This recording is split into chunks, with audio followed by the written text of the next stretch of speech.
എന്നേക്ക് നിലനിൽക്കുന്നതും ഒരിക്കലും വിട്ടുപോകാത്തതുമായിരിക്കുന്ന ഒരേ ഒരു സ്നേഹമുണ്ട്. അത് ദൈവത്തിന്റെ സ്നേഹമാണ്. ആ സ്നേഹത്തിലേക്ക് നിങ്ങൾ മടങ്ങി വന്നു കഴിഞ്ഞാൽ ഈ ഭൂമിയിലും മരിക്കുമ്പോഴും മരിച്ചതിന് ശേഷവും ദൈവം സമാധാനം കൊണ്ട് നിങ്ങളെ നിറയ്ക്കും. എന്നാൽ നോക്ക് പ്രിയപ്പെട്ടവരെ, ഞാൻ വീണ്ടും പറയുന്നു, നിങ്ങൾ പുറമെ സന്തോഷമുള്ളവരാണെങ്കിലും നിങ്ങളുടെ ഉള്ളം ഭാരപ്പെട്ടിരിക്കുകയാണ്, കലങ്ങിയിരിക്കുകയാണ്, അനേക വിചാരങ്ങൾ നിങ്ങളെ മൂടിയിരിക്കുകയാണ്. എന്താണ്? നാളെ പറ്റിയുള്ള ഭാരങ്ങള്, കടബാധ്യതകള്, കുഞ്ഞുങ്ങളെ പറ്റിയുള്ള വിലാപങ്ങള്, ഭർത്താക്കന്മാരുടെ മദ്യപാനങ്ങള്, വഴക്കുണ്ടാക്കുന്ന ഭാര്യമാരെ പറ്റിയുള്ള വിചാരങ്ങള്, ഒന്നിലും തൃപ്തിയില്ലാത്ത, എപ്പോഴും കുറ്റപ്പെടുത്തുന്ന ഭാര്യമാരുള്ള ഭർത്താക്കന്മാർ പലരും മദ്യപാനികളായിട്ട് തീരുക.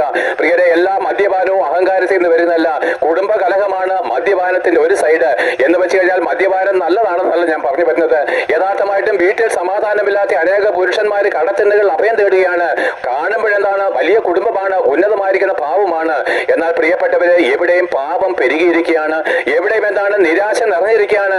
അതുകൊണ്ടാണ് സമ്പന്നന്മാരും ദരിദ്രന്മാരും സിനിമാ നടന്മാരും സൗന്ദര്യമുള്ളവരും എല്ലാവരും ആത്മഹത്യന്റെ കാര്യം എന്താണെന്നറിയാമോ? എവിടെയും പാപം നിറഞ്ഞിരിക്കുന്നു.